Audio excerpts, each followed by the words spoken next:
Sous le feu des projecteurs depuis 2021 et les super profits réalisés par sa compagnie maritime CMA-CGM, Rodolphe Saadé est entré cet été dans le cercle aussi fermé que puissant des grands patrons de presse. Après la Provence et la Tribune, il vient d'acquérir BFM TV et RMC.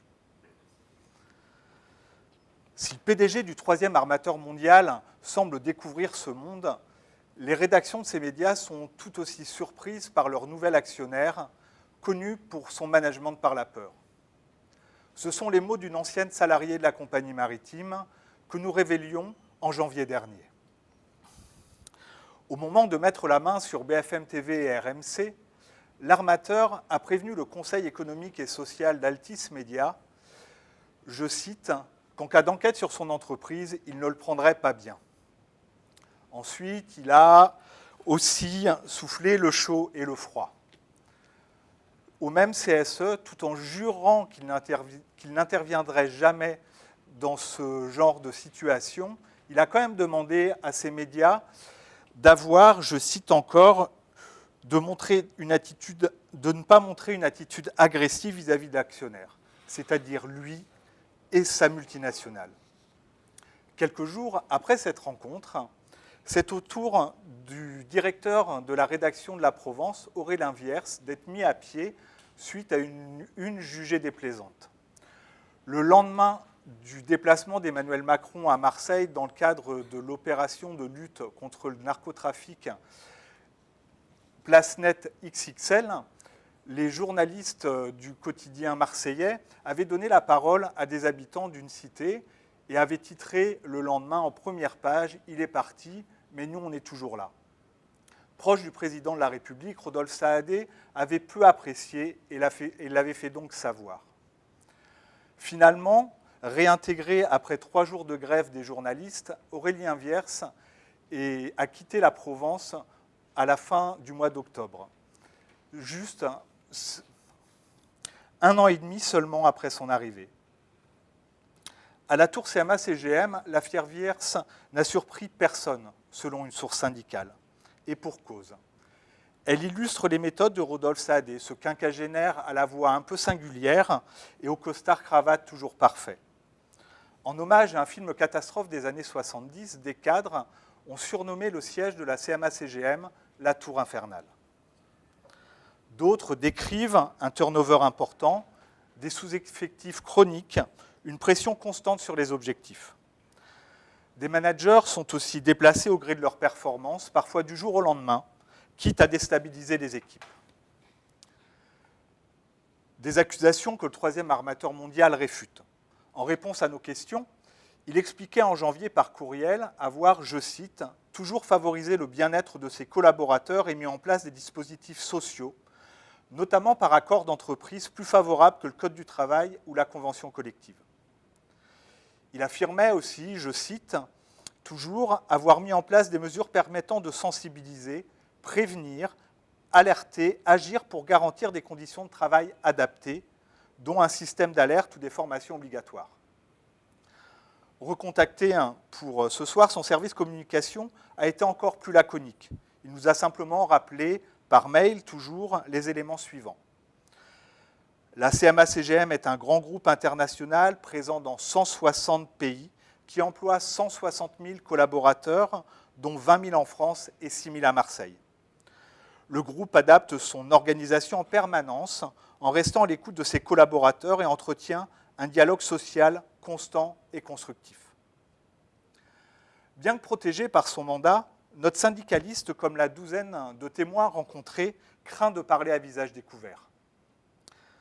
Ce cadre sait que sa place est fragile comme pour tout le monde dans l'entreprise.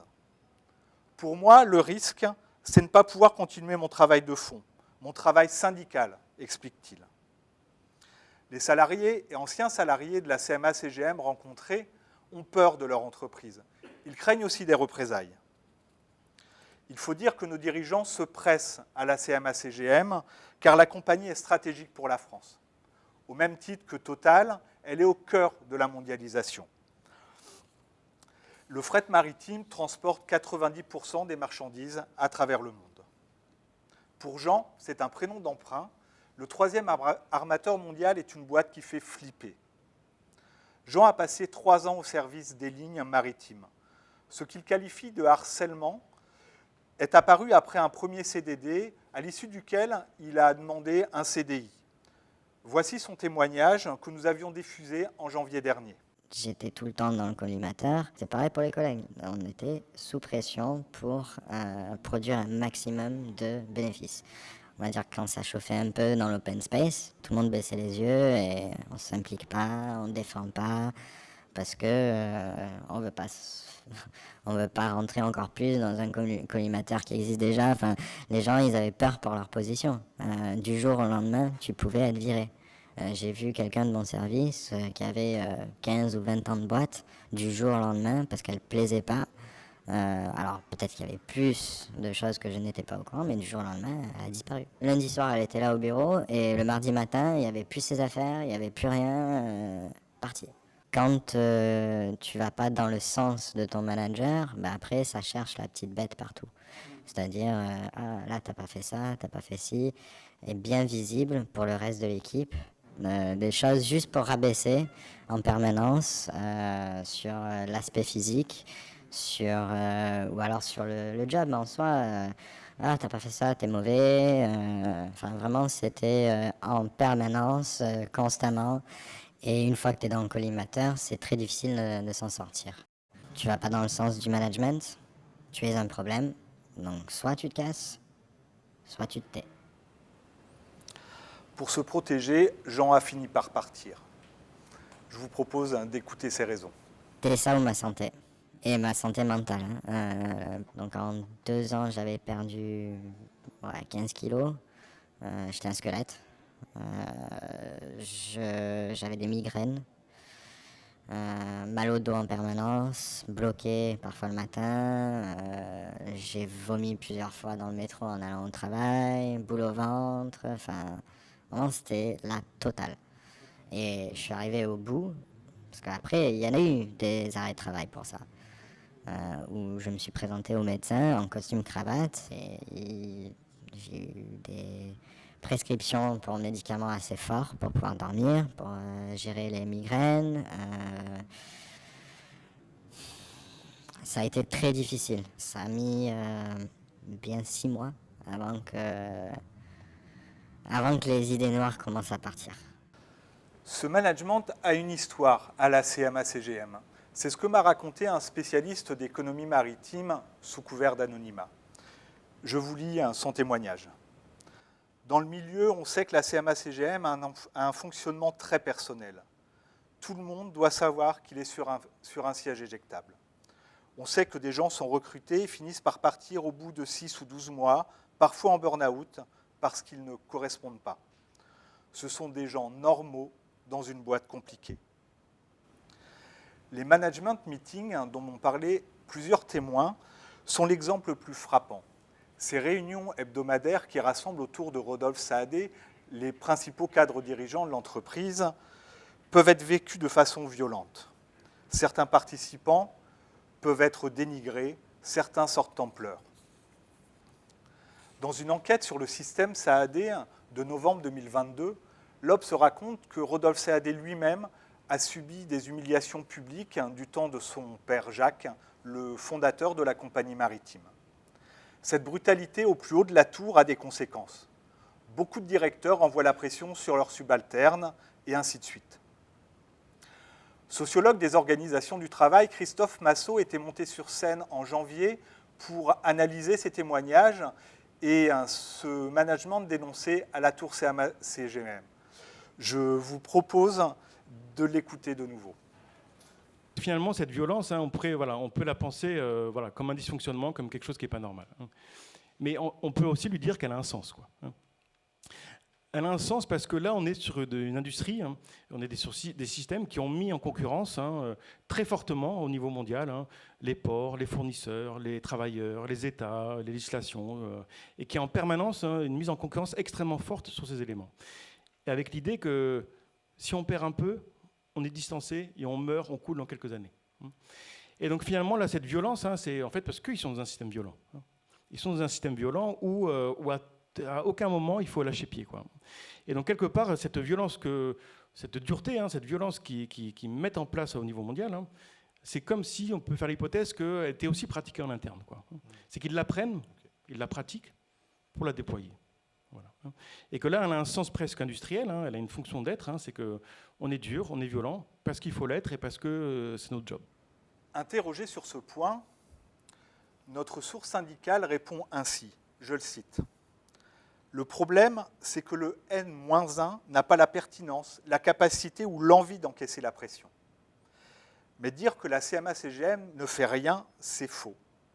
Même si nos managers sont encore faibles sur leur position de management, l'entreprise investit dans leur formation. Par contre, compte tenu des résultats financiers, j'aimerais que ça aille plus vite. La CMA-CGM ne manque effectivement pas de moyens. Contrairement à ses prévisions, cette année, elle va être encore bénéficiaire d'1 ou 2 milliards d'euros. Cela va représenter un résultat net de plus de 45 milliards d'euros en 4 ans. Notre syndicaliste préfère donc voir le verre à moitié plein et mettre en avant les moyens mis en œuvre par l'armateur en matière de qualité de vie au travail. Parmi ces exemples, une enquête est ouverte en cas de problème de harcèlement. Des lignes téléphoniques anonymisées ont été mises en place il y a une dizaine d'années. Notre cadre l'assure aussi, la CMA-CGM ne bénéficie d'aucun passe-droit. Dans les 18 derniers mois, me dit-il, j'ai vu l'inspection du travail 3 fois à la Tour.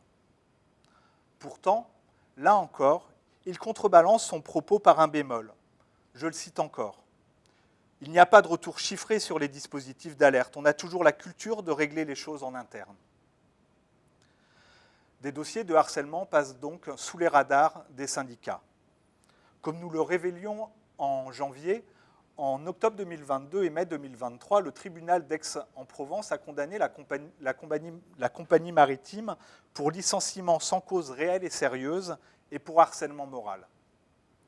Des affaires anciennes et isolées se défendaient encore la CMA-CGM en janvier. Dans ces 2 dossiers que nous avons pu consulter, les plaignantes dénoncent du harcèlement, des changements répétitifs de décision, une hiérarchie absente ou défaillante. Une victime a même reçu le téléphone de son supérieur en pleine figure. 2 ans après les faits, sa psychologue s'alarmait toujours de la persistance, je cite, de stress post-traumatique avec troubles anxieux sévères, angoisse, effondrement de la personnalité psychique, émotionnelle et physique.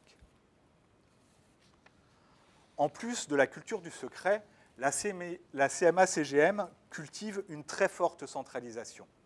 C'est ce que m'a expliqué cette source syndicale. La direction des relations sociales nous dit que tout doit remonter à Rodolphe Saadé. On ne sait pas si c'est par excès de zèle ou parce qu'elle n'a aucune liberté, mais je ne pense pas que chez Total, tous les accords remontent au PDG. Le nouvel accord sur le télétravail est symbolique de ce fonctionnement.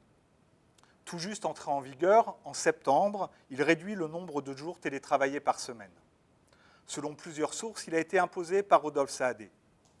En ces temps de crise, le milliardaire souhaitait retrouver ses principaux collaborateurs à ses côtés. Notre syndicaliste déplore, lui, la mise en œuvre de ce nouvel accord. Je le cite encore. Les organisations syndicales n'avaient aucun problème avec le souhait de Rodolphe Saadé. Mais au lieu de faire du cas par cas, ils ont fait du massif pour tous les salariés de la CMA-CGM. Résultat, selon lui, à la Tour, beaucoup de gens se plaignent. 400 à 600 personnes sont présentes en plus chaque jour, ce qui pose des problèmes de saturation des ascenseurs et des espaces.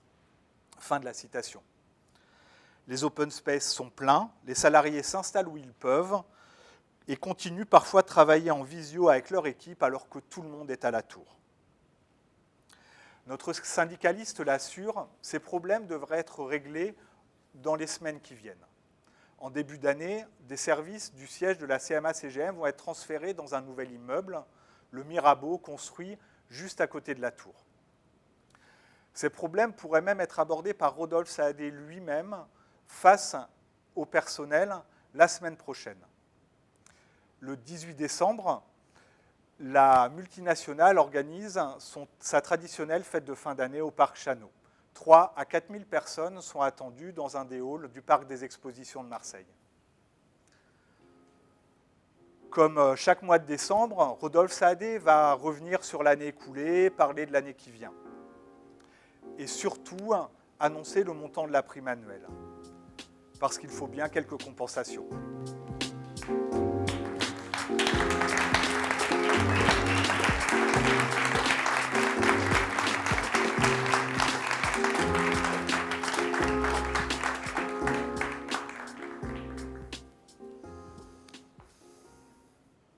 Merci beaucoup Jean-François Pouplin, journaliste.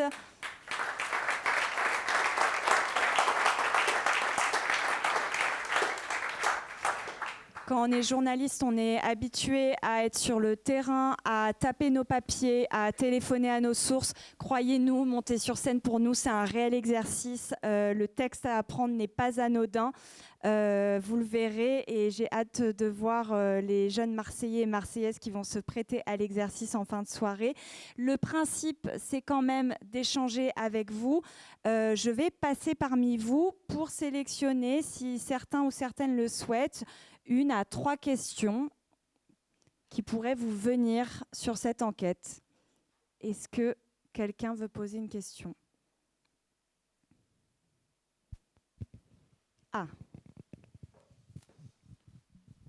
Juste une question par rapport aux médias que Rodolphe Saadé a achetés. Là, on parle beaucoup, tu nous as beaucoup parlé de ce qui se passe dans CMA-CGM, la pression sur les salariés, le harcèlement. Est-ce que tu as vu ou est-ce que tu as enquêté sur le fait que cette pression, ce management de la pression, est-ce que ça se retrouve aussi dans les médias ? Alors c'est ce que j'expliquais, c'est ce que j'ai essayé d'expliquer en introduction du Média Vivant ce soir, c'est qu'effectivement en fait les médias commencent à découvrir un petit peu le management à la CMA-CGM. Ce que je racontais aussi en janvier dernier, c'est qu'il y a une DRH qui est restée 1 mois en fait à la Provence parce que dans une réunion, elle a tenu tête à Rodolphe Saadé, elle a refusé de s'excuser et d'un commun accord, ils ont décidé que c'était mieux qu'elle parte, surtout je crois d'un commun accord de Rodolphe Saadé. Et donc voilà, donc ils commencent à découvrir. À la Provence, ça a été documenté déjà. Il y a eu un plan de départ, on peut le qualifier comme ça. Il avait annoncé un énorme investissement, qu'il garderait tous les journalistes. En fait, il y a une charrette d'une trentaine de journalistes qui a dû partir parce que au lieu d'un retour à l'équilibre en 2 ans, je crois qu'il avait annoncé, il fallait que ce soit dans l'année suivante. Donc voilà. Alors du côté de RMC, de BFM TV, on dit que pour l'instant ça se passe. Enfin, en tout cas, avec des surprises, mais qu'ils ont moins la pression, en tout cas, que la Provence, parce que les résultats sont quand même meilleurs. Après, Rodolphe Saadé a changé toutes les têtes de la direction de BFM TV. Tout le monde a dû partir. Donc, de toute façon, lui, il est en train d'installer des personnes de confiance avec une pression quand même. C'était Mediapart qui en parlait il y a quelques semaines, des pressions sur certains sujets avec de plus en plus un besoin de la part des journalistes de défendre leur travail. Est-ce qu'il y a une autre question ? Bonsoir. En fait, j'avais une question, c'est comment vous trouvez les personnes à interviewer ? Dans le sens où les personnes qui ont travaillé à la CMA-CGM, en fait, comment vous les démarchez et les trouvez pour ensuite les interviewer, etc. Merci. J'ai dévoilé un petit peu le travail. Mais, démarche des gens. Mais effectivement, j'ai essayé. Alors j'avais des contacts directs, des sources directes, mais quand même sur ce travail, puis sur toutes nos enquêtes, on a besoin de multiplier les sources pour avoir les points de vue, pour pouvoir appuyer nos hypothèses ou revenir dessus d'ailleurs, selon ce qui se passe. Et pour cette enquête en particulier, je me suis créé un fonds compte LinkedIn Voilà, pour essayer de contacter des gens directement, des anciens salariés, notamment, alors je ne sais plus si dans le lot, il y avait des gens qui travaillaient encore à la CMA-CGM. En leur expliquant quand même dès le départ dans mes messages que c'était un faux compte, qui je m'appelais, pour qui je travaillais, sur pourquoi je les contactais. Mais effectivement, alors c'est toujours une des questions, enfin en tout cas moi, me cacher derrière un faux compte complètement sans leur dire qui je suis et pourquoi je travaille et pourquoi je les contacte, c'était pas possible. Mais en tout cas, c'était un moyen, vu le nombre de refus, la complexité que c'était même de pouvoir avoir accès aux syndicats sur ces questions-là, c'était le choix que j'ai fait, qu'on a fait aussi collectivement dans l'équipe. Une dernière question. Au sujet des syndicats, est-ce que des actions notables sont notées ? Est-ce que c'est un syndicat ou est-ce que c'est une façade ? Non, je pense que c'est des organisations syndicales. Enfin, moi, je pourrais les citer. Hein. La CFE-CGC est première. Il y a FO, il y a la CGT qui est plutôt du côté des navigants. Donc, il y a des vraies représentations syndicales. Après, on est dans une entreprise qui est un peu particulière. Christophe Massot en parlait la dernière fois. C'est qu'on est quand même plutôt ce qu'on appelle chez des planeurs.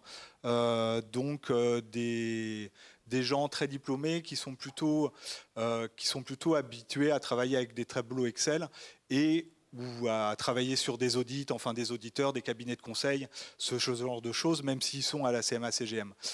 Ce qui fait qu'ils sont assez transposables, contrairement à, lui, il m'avait donné cet exemple-là, à l'industrie aéronautique, où il y a des compétences qui sont très spécifiques et il y a un rapport de force, même au niveau des cadres, qui est beaucoup plus important. Mais il y a une vraie représentation syndicale à la CMA-CGM. Merci beaucoup. Je crois qu'il reste des questions. Le principe pour celles et ceux qui sont là pour la première fois ce soir, j'insiste, c'est que vous pouvez échanger avec nous juste après la scène. On sera tous devant le bar, désolée de dire ça comme ça, mais c'est un fait, pour vous rencontrer et échanger. Donc voilà, malheureusement, on doit passer à l'enquête suivante, mais on va échanger juste après le déroulé de cette soirée. Merci Jean-François.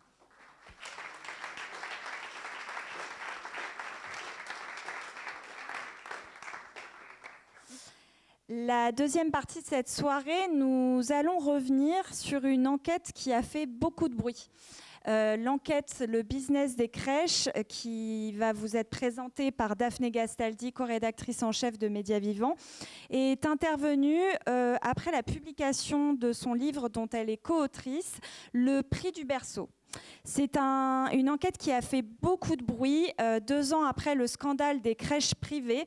Et on va détailler ce soir les dysfonctionnements qui ont été dénoncés dans l'enquête livre de Daphné Gastaldi et Mathieu Péris. Mais on va voir aussi les réactions des politiques qui ont été vraiment très nombreuses et voir quel impact ça a eu jusqu'à aujourd'hui. Merci d'accueillir Daphné Gastaldi.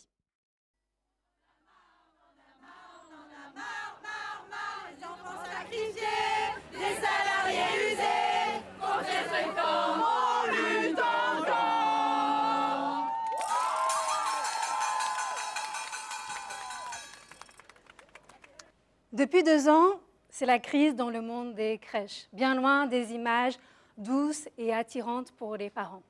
Les révélations de maltraitance se succèdent. Des salariés dénoncent la course au berceau, la pression du chiffre dans des groupes privés à but lucratif. Dans tout le secteur, les professionnels témoignent aussi de mauvaises conditions de travail et manifestaient encore il y a quelques jours partout en France. 3 livres d'enquête ont contribué à faire éclater ce scandale, dont notre ouvrage, Le prix du berceau, qui détaille les dérives au sein des 4 plus grands groupes de crèches privées. Depuis, des commissions parlementaires ont eu lieu, des rapports, des recommandations ont été faites. Mais les salariés attendent toujours des mesures fortes et la mise en place d'un service public de la petite enfance dès 2025. À l'image de Muriel Schneider et Aurélie Debris, qui sont respectivement des directrices de crèches associatives et privées, qui font partie du mouvement Pas de bébé à la consigne et qui sont au syndicat national des professionnels de la petite enfance. On les avait rencontrées il y a 1 an en pleine manifestation à Marseille et elles étaient venues témoigner ici à Média Vivant. Cette année encore, on les a retrouvées face à la préfecture avant qu'elles y soient reçues. C'était juste avant la censure du gouvernement et Aurélie Debris faisait le point sur la situation 1 an après. On va l'écouter. Non, on ne cesse pas faire le bien-être des bébés, la priorité. Eh ben, on en est que ça a changé encore de gouvernement, donc du coup on attend des nouvelles du nouveau gouvernement. Depuis le dernier livre, on n'a pas de nouvelles du ministre. Du coup, voilà, on est toujours dans le suspens. Comment ça va être mis en place? Quand est-ce que ça va être mis en place? Est-ce que ça va toujours se mettre en place? Voilà, on est dans l'attente et ça ne peut plus durer. De toute façon, que ce soit dans le public ou dans le privé, il faut vraiment qu'on y mette de la qualité. Enfin, le petit enfant, on sait que c'est très important la période de ses 0-3 ans. Et ce n'est pas en continuant à travailler dans ces conditions-là et dans ce type d'accueil-là que les enfants vont grandir de manière sereine, épanouie et que les professionnels aussi puissent être sereins et épanouis dans leur travail. Alors, qu'on soit parent ou non, c'est un sujet de société. Comment traite-t-on les êtres humains à leur stade le plus vulnérable, au premier jour comme au dernier jour de leur vie? Jusqu'à quel point aussi privatise-t-on ce secteur, où les fonds d'investissement sont déjà arrivés? À la sortie du livre, les grands groupes de crèches privées ont tout fait pour éviter le scandale, pour ne pas devenir le prochain Orpea de la petite enfance. Souvenez-vous, c'est le nom de cette multinationale de maisons de retraite, en plein scandale aussi, pour des questions de maltraitance de personnes vulnérables, âgées. L'aboutissement parfois d'une course effrénée au profit qui retombe sur les êtres humains et sur les salariés. Lorsque nous bouclions cette enquête, des agences spécialisées en communication de crise nous ont répondu parfois à la place des grands groupes. Le lobby des crèches, la FFEC, a aussi lancé une bataille de communication. Et on l'a appris récemment, en coulisses, un jeu d'influence a eu lieu entre ce lobby et l'ex-ministre des Solidarités de la Famille, Aurore Berger. Et ça a été dénoncé grâce au journaliste Victor Castanet dans son livre « Les Ogres ». Il a retrouvé des documents, des conversations directement grâce à une fuite du cabinet ministériel d'Aurore Berger. Dans ces documents, il y avait une note intitulée « Le prix du berceau », comme notre livre, avec tous les éléments de langage à destination de la ministre pour allumer le contre-feu. Depuis, l'ex-ministre a démenti, a porté plainte contre diffamation, mais le bureau de l'Assemblée nationale a saisi la justice pour soupçon de parjure. Revenons en arrière. Pour nous, l'enquête a commencé en juin 2022, au moment du meurtre d'un bébé par une employée seule dans une crèche à Lyon, une crèche du groupe People and Baby. Partout en France, les salariés sont sous le choc et parlent plus fort des dérives qu'ils constatent et qu'elles constatent dans ce secteur. Nous recueillons alors des centaines de témoignages. Nous enquêtons partout en France et en particulier, au fur et à mesure de l'enquête, sur les grands groupes de crèches privées où les révélations étaient les plus importantes, les problèmes les plus exacerbés. Nous retrouvons même des cadres qui ont quitté ce secteur devenu fou, selon eux. Ces grands groupes, on les surnomme les Big Four, les 4 géants du secteur. Vous avez peut-être entendu leur nom ou vu leur pancarte dans la rue. Il y a les Petits Chaperons Rouges, Babylou, la Maison Bleue et People and Baby. En avril 2023, alors qu'on bouclait cette enquête et ce livre, une institution reconnue, l'Inspection générale des affaires sociales, a sorti un rapport accablant. Les inspecteurs dénoncent des maltraitances institutionnelles et dans certaines crèches, des conditions très dégradées. Le rapport pointe des risques de dérive et de dérives systémiques, notamment dans certaines crèches à cause d'un travail à la chaîne. Il s'appuie notamment sur des cas de violence extrême qu'ils ont recueillis, près de 2000. Alors pour nous, ce rapport, ça a permis de conforter toutes les interviews, tous les documents, toutes les révélations que nous avions, puisque nous faisions le même constat sur le terrain depuis des mois.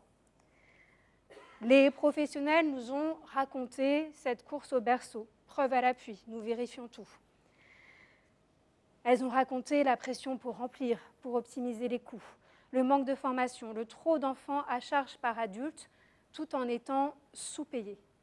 Un cocktail explosif, d'autant plus que le secteur est déjà en surchauffe. Car en France, il manque 200 000 places de crèches et plus de 10 000 professionnels. La moitié des établissements est touchée, alors que ce soit dans le privé ou dans le public. Les gouvernements successifs ont essayé de résorber cette pénurie, quitte à déréguler, à ouvrir le marché au secteur privé à but lucratif. Aujourd'hui, près d'un quart de ces crèches appartiennent au privé à but lucratif. C'est à peu près 115 000 places, pour vous donner une idée. C'est un boom en seulement 20 ans, puisque le marché ne s'est ouvert qu'en 2004. Et aujourd'hui, en tout cas en 2021, au moment d'un rapport fait par Matignon, il pesait près d'1,5 milliard d'euros de chiffre d'affaires. Ces 10 dernières années, les entreprises de crèches privées ont même contribué à hauteur de 80%, ont même créé 80% des nouvelles places de crèches. Alors, le moteur de cette privatisation, c'est ce qu'on appelle des micro-crèches. C'est des crèches plus petites qui accueillent une douzaine d'enfants, qui sont plus faciles à mettre en place et plus rentables. Dans les plus grandes structures, dans les témoignages qu'on a recueillis, les salariés nous disaient souvent avoir l'impression d'être dans des usines à bébés, à cause des cadences infernales qu'elles subissaient et ce rythme qui retombait sur les enfants. Des directrices de crèche parfois aussi nous racontaient avoir été catapultées à la tête de plusieurs structures en même temps à gérer sans avoir d'expérience. Et ça, c'est quand il y avait une directrice dans la crèche. Il est important de le souligner, certaines crèches du privé à but lucratif fonctionnent bien, même au sein de ces grands groupes. Mais cela repose sur la capacité de résistance de la directrice ou du directeur face à la pression du chiffre, face aux commerciaux qui veulent à tout prix remplir, signer des bons de commande, trouver des enfants et voire parfois surbooker. Tout le secteur est sous pression, c'est vrai, mais il y a une différence de taille. Les crèches publiques recherchent l'équilibre et non le profit. Il y a un an, face au scandale et à ces dérives dénoncées, le gouvernement a fait des annonces pour réguler, contrôler, revaloriser le secteur. Le but est de créer un service public de la petite enfance dès 2025, dont feront partie les entreprises. Et l'année dernière, ici même, à Média Vivant, nous avons interviewé Michèle Peyron. Elle était députée En Marche et elle était conseillère dans une commission d'enquête parlementaire sur les crèches qui a été lancée suite à la sortie de nos livres. Elle reconnaissait les dérives, mais pour elle, pour son camp, il y avait un credo, ne pas jeter l'opprobre sur le secteur privé. On va écouter. Vous ne niez pas qu'il y ait une grande majorité de négligence qui ait lieu dans le secteur privé. Et pourtant, vous, votre parti, vous avez voté contre cette commission d'enquête. Alors, expliquez-nous pourquoi un tel écart entre ce que vous avez pu faire dans vos recommandations sur les crèches et cette posture politique. Bonjour à tous et à toutes. Le grand écart. C'est pas facile de faire un grand écart en politique, surtout quand on reconnaît qu'il y a des dérives qui mettent en danger les enfants qui sont confiés à ces crèches, à ces grands groupes, mais pas seulement. Mais pourquoi j'ai voté contre ? Le fait de vouloir s'attaquer simplement à la financiarisation des crèches privées. Moi, qui finance les crèches privées, c'est de l'argent, pas de souci. Mais moi, le souci, c'est l'enfant et les familles. Si tout se passe bien, ça va. S'ils tirent du profit, mais pas aux dépens des enfants. Alors, nous ne le savions pas encore, mais au moment de cette interview, 2 mois après, nous allons être auditionnés à l'Assemblée nationale dans cette commission d'enquête parlementaire sur les crèches, avec un focus sur les crèches privées très fort. J'y étais avec mon confrère Mathieu Péris, avec les auteurs de B-Business. Pendant près de 2 heures, alors d'abord, nous avons prêté serment, la main levée face aux députés. Et puis pendant près de 2 heures, nous avons été interrogés sur notre enquête, sur nos révélations, nos méthodes, nos analyses. Les fonds d'investissement et les grands groupes aussi ont été auditionnés, ce qui nous a permis d'apprendre notamment que certains fonds d'investissement espéraient doubler leur mise au bout de quelques années, moins de 10 ans, en sortant de ces grands groupes de crèches privées. En 20 ans, il faut avoir conscience que de petites PME sont devenus des grands groupes, voire des multinationales. Leur développement dépend en grande majorité de nos impôts, qui financent en grande partie les places de crèche et la construction des établissements. Mais qui pour les contrôler? Il y a ce qu'on appelle la protection maternelle et infantile dans les départements, pour résumer, on peut dire un peu la police des crèches, mais qui est elle-même en souffrance et en sous-effectif. Leur contrôle portait jusqu'à présent sur des questions d'hygiène, de sécurité. C'est extrêmement difficile, en quelques heures sur place, de repérer des maltraitances, des rationnements de repas, de couches ou autres dysfonctionnements. Alors les salariés attendent aussi une amélioration du côté de ces inspections. Il y a eu quelques avancées, on en parlera tout à l'heure lors de l'interview. Le gouvernement a promis 200 000 places en plus d'ici 2030, mais cela paraît intenable pour tous les acteurs du terrain, y compris pour le lobby des crèches. L'ancienne ministre Aurore Bergé a fait mettre sur la table 200 millions d'euros par an pour revaloriser les salaires, à certaines conditions sur la qualité d'accueil des bébés. Elle souhaite aussi qu'il n'y ait plus jamais d'adultes seuls avec les enfants et moins d'enfants à la charge d'un adulte. Alors le privé, de son côté, se défend d'être le seul responsable de la dérive du secteur. Les pouvoirs publics aussi sont accusés, notamment d'avoir mis en place un système de subvention à l'heure et non à la journée ou au forfait, un peu comme ce qu'on voit dans les hôpitaux avec tous les effets ravageurs qu'on connaît. Dans les crèches, il faut savoir qu'il y a un nombre limité d'enfants selon le nombre de mètres carrés, d'employés par exemple. Cela peut de temps en temps être dépassé occasionnellement en cas d'urgence ou pour dépanner. C'est ce qu'on appelle du surbooking. Mais le problème, et c'est ce que nous documentons dans notre livre Le prix du berceau, c'est que dans certains grands groupes, cela devenait systématique, quotidien, épuisant encore plus des salariés en surcharge. Les managers poussent les responsables à remplir les crèches et à faire signer des bons de commande, quitte à trouver des enfants bouche-trou pour 2 heures par-ci, par-là, même pas une journée entière, ni une demi-journée. Une ancienne directrice de crèche de Babylou, en Île-de-France, l'a vécu et nous a montré toute sa vie régie par des tableaux Excel. Elle a fini par quitter son travail parce qu'à la fin, elle nous disait, elle finissait par voir des dollars au-dessus de la tête des enfants.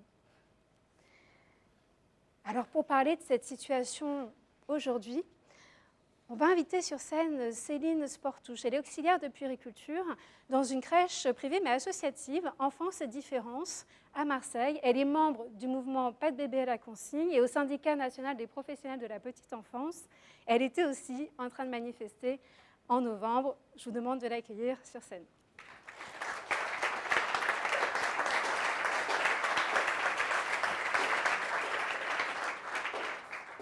Bonsoir Céline Sportouche, est-ce que vous m'entendez? Vous, ça marche et moi aussi, parfait. Bonsoir Céline Sportouche, merci beaucoup d'être venue sur scène ce soir. Alors, comme je le disais, vous êtes dans une crèche associative, Enfance et Différence, mais vous allez parler au nom de tout le secteur ce soir, puisque vous êtes dans le mouvement Pas de bébé. Oui, exactement, au collectif Pas de bébé à la consigne et au syndicat de la petite enfance. Alors, très bien. Expliquez-nous peut-être pour commencer, vous, depuis le début du scandale en 2022, est-ce qu'il y a eu quelques avancées tout de même qui ont été obtenues que vous relevez? J'aimerais bien qu'il y en ait, mais il n'y a rien malheureusement. C'est ça, c'est qu'on n'a rien, il n'y a pas d'avancée. On a beaucoup d'effets d'annonce, mais rien, on n'a rien.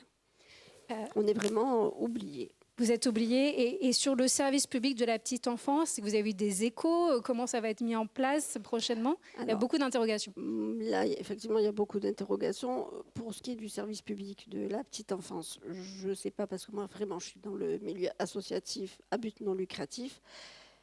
Mais c'est qu'on attend des attentes. On attend. Donc, on a beaucoup d'effets d'annonce depuis de nombreuses années, avec tous les rapports qu'on a eus, mais on n'a pas de... On est vraiment les oubliés on est oubliés carrément. Donc, c'est pour ça qu'on manifeste, mais on aimerait être un petit peu entendu. Alors, vous étiez bruyante, en tout cas, lors de la manifestation du 19 novembre. Qu'est-ce que vous revendiquez avec ce mouvement Pas de bébé à la consigne ? Alors, on revendique et déjà pour un accueil de qualité on ait plus de professionnels qui soient formés, qui est d'ici 2027 une professionnelle pour 5 enfants et voire à 2030 une professionnelle pour 4 enfants. Et ça serait l'idéal. Peut-être qu'il faut rappeler, aujourd'hui, dans une crèche, un adulte peut gérer 8 enfants qui marchent ou 6 enfants qui ne marchent pas. 5 enfants qui ne marchent pas. Et si c'est des groupes mélangés, des enfants qui marchent et qui ne marchent pas, il peut y en avoir jusqu'à 6 pour un adulte. Je vous laisse imaginer. Et nous aussi, on est dans le privé associatif et on a aussi des enfants qui sont porteurs de handicap. Les enfants qui sont porteurs de handicap, qui demandent quand même une prise en charge un peu plus particulière, ils font quand même partie des quotas. C'est quand même 1 pour 8 professionnels. C'est énorme parce qu'on n'a pas la même prise en charge. Et donc c'est vrai que pour qu'on ait un accueil de qualité, qu'on fasse du bon travail, ça serait l'idéal. On veut qu'il y ait un minimum aussi, une augmentation de au moins 10% de notre salaire, parce qu'on n'a pas des salaires qui sont mirobolants. Et puis surtout, qu'on ait des vrais professionnels, qu'il y ait des vraies formations pour tout le monde. Parce qu'il faut peut-être l'expliquer, il peut y avoir recours à du personnel non formé. Donc voilà, et on voudrait que ce ratio passe de 40 à 60%, mais avec que du personnel formé, diplômé. Donc si je reprends moins d'enfants à la charge des adultes, plus 10% sur les salaires, au moins. Oui. Plus de formation. On ne serait pas contre plus, hein. Plus de formation. Est-ce qu'il y a d'autres revendications aussi que vous avez portées dans chaque préfecture en France où il y avait des manifestations ? Oui, plus de tout, plus de, qu'on ait des accueils de qualité, plus de moyens pour tout. On veut vraiment plus d'oxygène, parce que c'est vrai que c'est un secteur qui est quand même en souffrance. Et donc, on ne peut pas faire un accueil de qualité quand c'est comme ça. Donc, on voudrait que ça change. On en a marre des effets d'annonce. On veut maintenant du concret. Est-ce que depuis la sortie de ces 3 ouvrages, après tout ce scandale depuis 2 ans qui a éclaté, il faut quand même préciser que les professionnels, ça fait plus de 10 ans qu'elles réclament des changements. Est-ce que vous avez l'impression qu'il y a eu un impact ou non ? Alors, un impact. Il y a eu des parents, donc là, je parle à mon niveau, au niveau de nos parents qu'on rencontre à la crèche depuis la sortie des livres, qui effectivement se posent la question si, au niveau des effectifs, c'est en nombre, les couches, les repas. Après, ça c'est à notre niveau, Donc une prise de conscience des parents. Il y a une prise de conscience qui s'est faite, effectivement. D'accord. Et sur cette prise de conscience, est-ce que vous avez eu des interrogations, bien sûr, mais est-ce que vous avez eu des soutiens aussi de parents qui ont réalisé les conditions de travail ? Alors oui, effectivement. Donc quand on a fait la manifestation, donc le 19 novembre, le collectif Pas de bébé la consigne a mis une pétition en ligne. Donc je vous invite tous à signer la pétition. Pour que ça puisse, que nos revendications puissent faire poids. Et donc, ils se sont quand même mobilisés, les parents, à signer la pétition. Ce qui est déjà une avancée. Et d'ailleurs, la crèche où on travaille avec ma directrice a fermé et on a tout été manifesté et on a tout essayé de montrer nos revendications. Parce que c'est vrai que on peut plus. C'est un secteur qui est quand même maintenant en souffrance et donc on ne peut plus travailler, avoir un accueil, avoir un travail de qualité, quoi. Merci d'être venue après une longue journée de travail. On peut la remercier.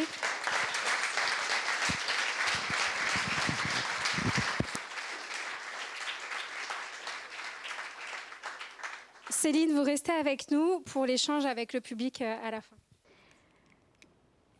Alors, avant de conclure, lors de cette enquête, il faut que je vous dise, je me suis rendue une journée entière dans une crèche du groupe People and Baby. J'avais besoin de voir ce qui se passait. Alors, il a fallu être discrète, puisque à ce moment-là, le scandale avait déjà éclaté suite au meurtre du bébé. Toute la communication était verrouillée et la société mettait la pression sur ses salariés pour ne surtout pas parler aux journalistes et avait des éléments de langage à destination des parents. Dans cette crèche, le directeur faisait tourner au mieux l'endroit, en soutenant sur le terrain les salariés, en respectant leur repos. Mais il fallait être solide au quotidien face à la pression des commerciaux. Il me confiait alors, l'intérêt des enfants et l'intérêt des salariés passeront toujours avant l'intérêt financier d'une entreprise. Depuis, le groupe People and Baby a connu un véritable putsch. Le fondateur controversé a été évincé par le fonds d'investissement Alcentra. Le livre Les Ogres a décortiqué les dérives d'optimisation de cette société, en plus de nos révélations. Une enquête a été ouverte suite à la plainte de l'association Anticorps pour des faits d'escroquerie et de détournement supposé de fonds publics. Et puis, l'ex-ministre de la petite enfance, Agnès Canaillé, a même saisi le procureur de la République sur ces dérives. C'était juste avant la censure du gouvernement le 29 novembre. On a appris en fait qu'une mesure, une procédure de sauvegarde accélérée de People and Baby a été lancée. Le lobby des crèches, depuis, continue de dire que le problème ne sont pas les entreprises, mais que les entreprises sont une solution. People and Baby ne faisait plus partie de ce lobby depuis quelques années. Il y avait beaucoup de guerres de territoire et de désaccords avec d'autres groupes. Les grands groupes insistent, les problèmes sont là aussi à cause de la pénurie de personnel et du manque de formation. Et s'il y a des dysfonctionnements, ils le rabâchent. Cela ne serait pas que le fait du privé. Le lobby renvoie aussi aux problèmes dans le secteur public. Ces dernières années, pourtant, des directrices, des directeurs de crèches ont vu leur métier changer, au point de devenir des commerciaux, jusqu'à distribuer des flyers parfois. Leurs supérieurs ne connaissent pas forcément le monde de la petite enfance et peuvent venir tout droit d'entreprises comme les laboratoires Mérieux, Pizza Hut, Danone, Etam, ou de cabinets de conseil comme KPMG. Comme si les crèches, l'accueil des bébés, était un business comme un autre. Alors les ministres se succèdent. L'instabilité politique inquiète les professionnels qui attendent la mise en place d'un service public de la petite enfance pour limiter les dérives de la marchandisation du secteur et en espérant qu'il n'y ait plus de crèches low cost en France.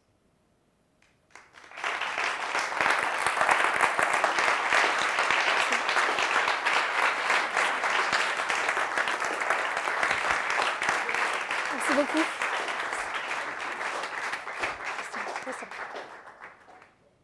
Merci beaucoup, merci à Daphné, merci d'avoir accepté de venir témoigner ce soir.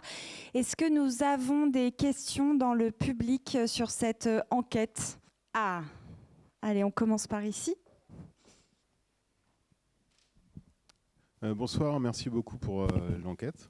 Ma question, c'est sur les causes de ces problèmes, parce que on a l'impression que, quoi qu'ils en disent, c'est quand même plutôt dans le secteur privé lucratif que cela se passe. Mais comment ça se fait que les grandes entreprises sont intéressées ? Et au départ, c'est un service public. Donc comment ça se fait que... Enfin, on sait tous pourquoi, mais... on a décidé de déléguer ça au secteur privé plutôt que ce soit organisé par les mairies comme c'était historiquement le cas. Et ma question, c'est, j'imagine que c'est pour une question de coût, mais vu que les entreprises comptent faire 10% de bénéfices par an, j'aimerais bien savoir... qu'est-ce que ça coûte de laisser, d'un point de vue financier, de laisser ce secteur au secteur privé plutôt que service public ? Merci. Alors, aujourd'hui, ils ont un quart du marché. Ce n'est pas encore la majorité. La question, c'est jusqu'à combien on va. C'est surtout ça qui est posé aujourd'hui. Est-ce qu'on privatise jusqu'à 50, 80% ? C'est vrai, vous parliez des municipalités, c'est vrai qu'il y a de plus en plus de crèches municipales qui sont déléguées, comme vous dites, à des crèches privées à but lucratif par le biais des délégations de services publics. Combien ça coûte, on aimerait bien le savoir. Ce qui est intéressant depuis que le scandale a éclaté, c'est que l'Inspection générale des affaires sociales, je vous en ai parlé avec le rapport où ils ont eu 2000 cas de violence, va avoir des pouvoirs supérieurs pour contrôler aussi l'utilisation de l'argent public. Et c'est aujourd'hui la grande question, c'est est-ce que cet argent public est utilisé à bon escient, quelle dérive. Et ça, il faut aller plus loin. Il faut savoir que c'est un milieu très opaque. Pour enquêter, c'est extrêmement difficile, surtout que nous, on est arrivé après le meurtre de ce bébé. Donc toutes les entreprises de crèches avaient verrouillé la communication, se préparaient à des caméras cachées, à des documentaires, étaient très vigilantes. Moi, j'ai vu des mails internes dans différents groupes qui expliquaient la procédure en cas de contact de journalistes, les éléments de langage pour les parents, la pression, vraiment la pression sur les salariés, sur les risques qu'ils prenaient ou qu'elles prenaient si elles parlaient. Donc enquêter, c'est difficile. Et 3 livres, c'est beaucoup, mais on pourrait en écrire encore 10 autres. Donc je pense que dans les prochaines années, on va en savoir un peu plus. En tout cas, aujourd'hui, le projecteur est braqué sur ces grands groupes aussi pour contrôler ce qui se passe et mieux réguler. Donc c'est ça l'enjeu, mais il y a encore beaucoup d'interrogations. Je ne sais pas si vous voulez compléter, Céline. On a aussi Muriel Schneider dans le public qui fait partie du mouvement Pas de bébé à la consigne qui pourra répondre à quelques questions éventuellement. Si vous voulez compléter, vous me dites. On a une deuxième question par ici. C'est vous, hein. Merci. Bonsoir, merci pour votre travail, à toutes les deux. Je voulais vous poser une question en revenant sur l'aspect formation du personnel. Et je voulais savoir si dans votre enquête, vous aviez pu rencontrer par exemple Boris Cyrulnik, qui il y a 7-8 ans avait participé à la refondation du diplôme ex-CAP Petite Enfance, qui s'appelle aujourd'hui CAP Accompagnement éducatif de la petite enfance. Et si vous aviez pu justement argumenter par rapport au thème de l'importance de la diffusion des connaissances que l'on a aujourd'hui, par exemple la théorie de l'attachement, par exemple les gestes professionnels qui sont terribles, qui peuvent être terribles pour la construction d'un enfant entre 0 et 3 ans. Ça, maintenant, on a les données depuis quelque temps, et notamment par l'intermédiaire de M. Cyrulnik et ses équipes. Merci. Merci pour votre question. Alors moi, je ne l'ai pas interviewé directement, mais c'est vrai que c'est la question, c'est la formation. La dernière fois à Média Vivant, dans le public, il y avait des personnes, des instituts de formation qui étaient présentes à la manifestation aussi d'ailleurs, parce que les instituts de formation ont du mal aussi maintenant à recruter tellement le métier est dévalorisé, les conditions sont terribles. La qualité de la formation est une des questions aussi. Mais peut-être que Muriel Schneider, vous avez plus de réponses là-dessus. Je vous ai vu hocher de la tête. Je vous passe le micro. Merci. En ce qui concerne le travail de Boris Cyrulnik, en effet, il a énormément travaillé sur la question de la formation, et notamment donc l'ancien CAP de petite enfance. Et par la suite, quand il a dirigé la commission au départ demandée par Emmanuel Macron sur la commission des 1000 jours, on a eu beaucoup d'espoir en pensant qu'avec toute l'équipe de professionnels qui travaillaient avec lui, on allait vraiment avoir quelque chose de concret. Le travail a été extrêmement bien fait. Et effectivement, tout ce qui concerne la théorie de l'attachement, enfin tout ce qui concerne la matière et la substance même de la formation des professionnels de la petite enfance, tout y est. Malheureusement, nos dirigeants, visiblement, ne voient pas les choses comme nous, professionnels de la petite enfance, et tout simplement de tout un chacun, et de tout ce que nous, Français, nous avons le droit et nous méritons d'avoir comme prise en charge. Mais tout ça, ça a un coût, et ce coût ne fait pas partie des priorités de nos dirigeants. Et donc tout ce qui a été dit, notamment dans la commission des 1000 jours, on a gardé quelques aspects pour moi qui sont très superficiels, même enfin bon, ça peut attirer les foudres, mais on a gardé que le congé paternité, de passer un congé à 28 jours au lieu de 17. Enfin bon, c'était très bien, mais c'était pas tout ce rapport qui comporte je ne sais combien des milliers de pages. On a gardé que voilà une petite un effet d'annonce qui faisait très bien, qui en termes de communication passe bien, mais tout le fond est passé à la trappe. On sait le nombre de rapports qui ont existé ces 10 dernières années. Tout est dit, tout est détaillé. On parle du petit enfant, de l'intérêt, du développement, des 3 premières années de la vie qui sont essentielles pour la construction. Malheureusement, comme le disait ma collègue, nous sommes invisibles et inaudibles. On ne daigne pas nous écouter ni nous reconnaître. Et on ne baissera pas les bras, on continuera à se battre, mais il faut reconnaître qu'il y a un grand désespoir.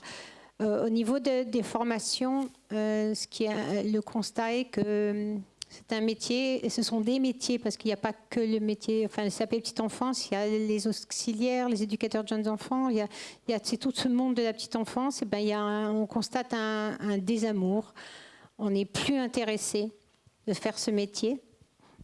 Malheureusement, ce sont des métiers passion, c'est des métiers à vocation, mais ils sont plus attractifs.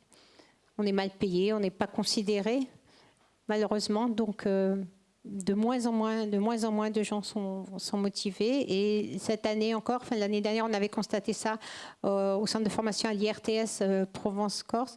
Cette année, de nouveau, on n'a pas réussi à remplir le quota d'étudiants. C'est vraiment faire preuve. On manque absolument de professionnels diplômés. Et malheureusement, les centres de formation n'arrivent même pas à remplir le quota. Donc vraiment, c'est une information qui vous prouve le constat, le statut de notre corporation, et on est loin de gagner l'affaire. Merci beaucoup. Merci. Une troisième question ?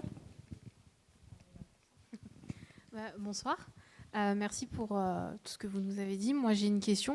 Est-ce que les parents ont conscience qu'en fait, c'est une maltraitance généralisée qui n'est pas de votre faute, qui n'est pas de votre fait, mais est-ce que les parents, le soir, quand ils récupèrent leurs enfants, ils ont conscience ou ils ont compris que vous êtes en souffrance et que les bébés sont en souffrance ? Est-ce qu'ils s'en rendent compte ? Oui, les parents s'en rendent compte. Ils le voient très bien que donc nous, on a quand même Donc nous, on a quand même la chance, dans mon établissement, dans notre établissement, là où on travaille avec ma collègue et directrice, où on a quand même du personnel, mais comme je le disais, oui, il y a une prise de conscience que les parents, ils posent de plus en plus de questions, ou à savoir combien il y a d'effectifs, parce que ça s'est rencontré, combien il y a d'effectifs, on est combien, oui, ils prennent conscience de plus en plus. Ils ont acquis certains des réflexes pour poser des questions. On l'a vu dans une histoire, notamment vers Vitrolles, où les parents s'étaient rendus compte qu'il manquait des repas. Alors ils ont organisé des réunions, récupéré des documents, exigé des comptes. Ils ont été très professionnels sur la façon de trouver des preuves sur les dysfonctionnements. Et comme ça ne changeait pas, ils ont fini par saisir la justice, parler aux médias en dernier recours et faire éclater aussi le problème. Donc, moi, je le vois aussi en termes de témoignages. Vous vouliez compléter, Muriel Schneider, je vous redonne le micro. En fait, effectivement, il y a des parents qui sont lucides et qui sont demandeurs et qui interrogent. Maintenant, en toute honnêteté, le problème des parents, c'est d'avoir une place de crèche pour pouvoir retourner au travail. La pression des employeurs, la plus grande partie des femmes n'ont pas le choix. Elles doivent reprendre leur travail. Donc, quand on a la chance d'avoir une place en crèche, la vérité, c'est qu'on ne regarde pas vraiment en profondeur tout ce qui se passe. Bien sûr qu'on va poser des questions, mais petit à petit, en fait, on va rester axé sur soi, si ça va bien, si ça se passe bien avec son enfant, autour, là, et on ne va pas chercher plus loin. Exactement, beaucoup de parents nous ont dit dans leur témoignage culpabilisés parce qu'en fait, ils n'avaient tellement pas d'autres solutions qu'ils voyaient bien qu'il y avait des dysfonctionnements, des problèmes, que les couches n'étaient pas changées, que les enfants avaient faim, qu'il y avait des bleus. À bout d'un moment, bien sûr, ils ont signalé à la justice ou à des médecins. Mais en fait, ils étaient tellement bloqués qu'eux-mêmes n'arrivaient pas à sortir de cette situation. Ça, c'est des témoignages qui reviennent très régulièrement. Et puis ça, alors dans l'impact positif, c'est qu'il y a une prise de conscience, une réaction, une vigilance. Je pense qu'il faut le dire aussi, moi, j'ai eu des témoignages, je ne sais pas vous, mais il y a aussi une hyper-vigilance, c'est-à-dire qu'il y a aussi des salariés qui nous disent « c'est formidable les livres, que le scandale ait éclaté », mais depuis, on a aussi une pression donc de la part des parents et qui retombe sur les salariés, en fait. Et il faut le reconnaître aussi, il peut y avoir des impacts négatifs. Alors, bien sûr qu'elles nous disent qu'il fallait les faire, ces enquêtes, c'est très bien, continuer, mais c'est vrai qu'il peut aussi avoir des impacts. C'est pas neutre de sortir ce genre d'enquête, en fait. Et on en a bien conscience, donc tout au long, on a fait aussi très attention, et notamment en protégeant anonymement beaucoup de sources. Merci beaucoup. Je vous propose de prolonger ces échanges après la troisième et dernière partie, si vous le voulez bien. Merci Daphné Gastaldi. Merci Céline Sportouch. Merci beaucoup.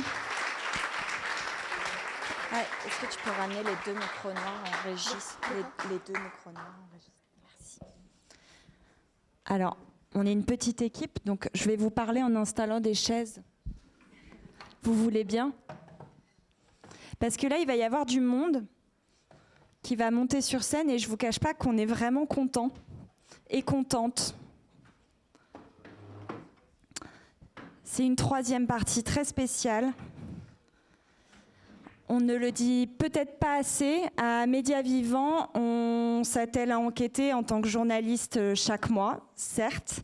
Et il y a une deuxième activité qui est plus méconnue, mais qui est tout aussi importante pour nous. Nos journalistes, la rédaction, accompagnent des jeunes Marseillais et Marseillaises, des élèves dans des écoles, des jeunes privés de liberté aussi, dans le cadre d'ateliers d'éducation populaire à l'information. Le principe est le même, hein. Notre but, c'est de rassembler et de se rapprocher de personnes éloignées de l'information. Là, il s'agit par ailleurs également de donner les clés pour construire une information. Ce soir, le cofondateur de Médias Vivants, Jean-Baptiste Moutet, va monter sur scène pour vous parler de ce projet avant d'accueillir justement ces jeunes Marseillaises et Marseillais sur scène. Merci de les accueillir très très fort.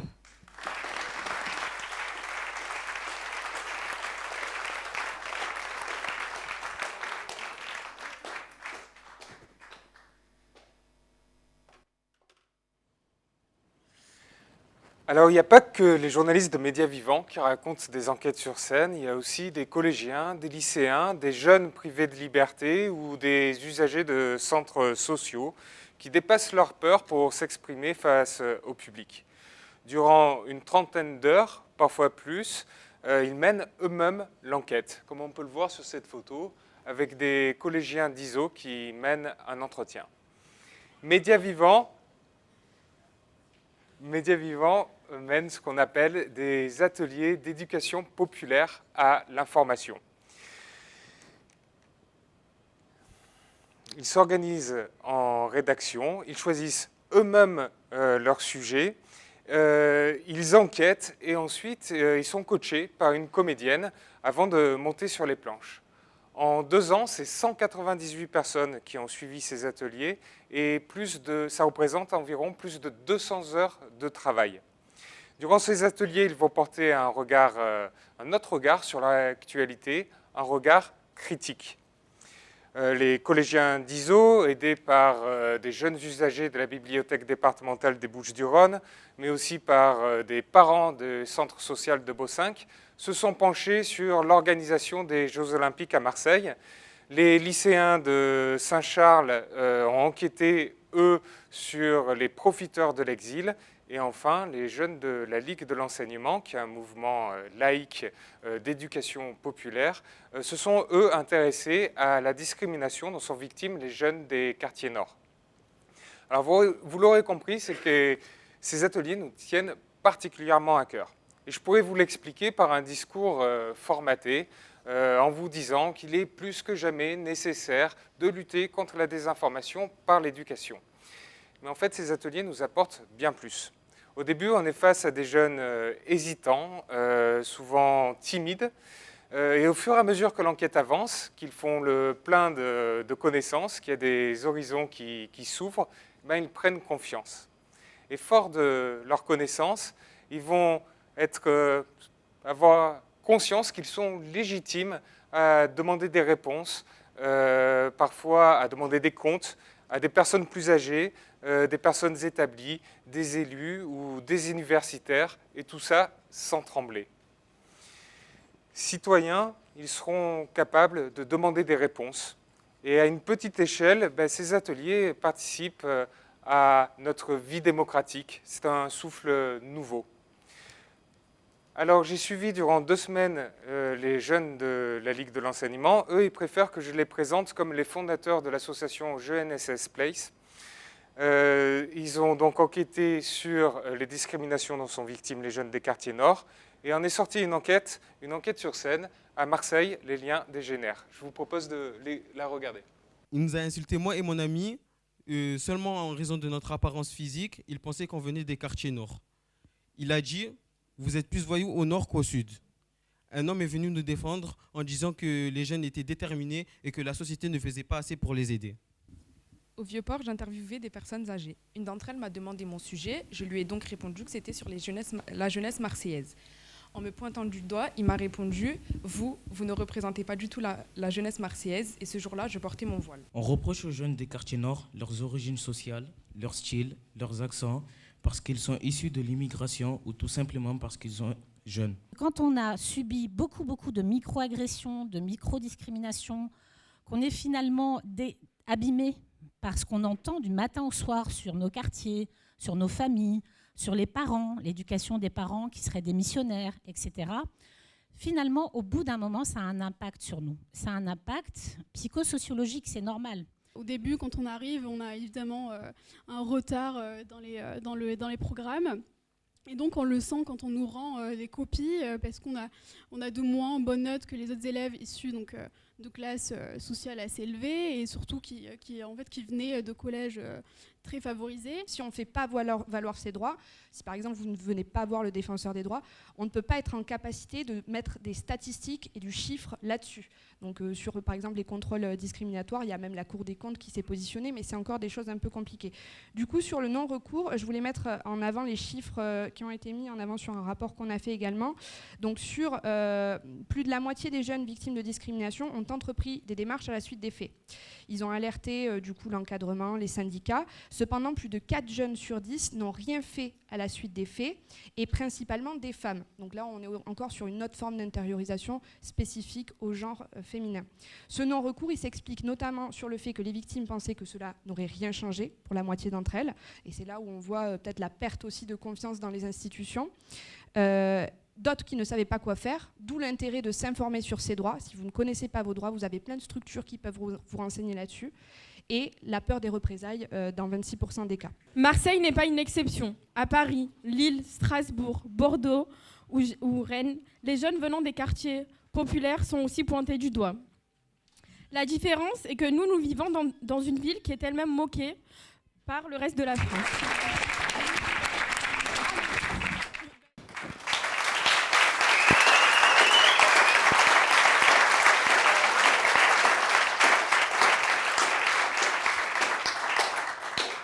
Alors, ils étaient une dizaine à suivre cet atelier. Ce soir, on va recevoir 2 de leurs représentants, Kaïl Boina et Mariam Loussi. Je vous propose de les accueillir.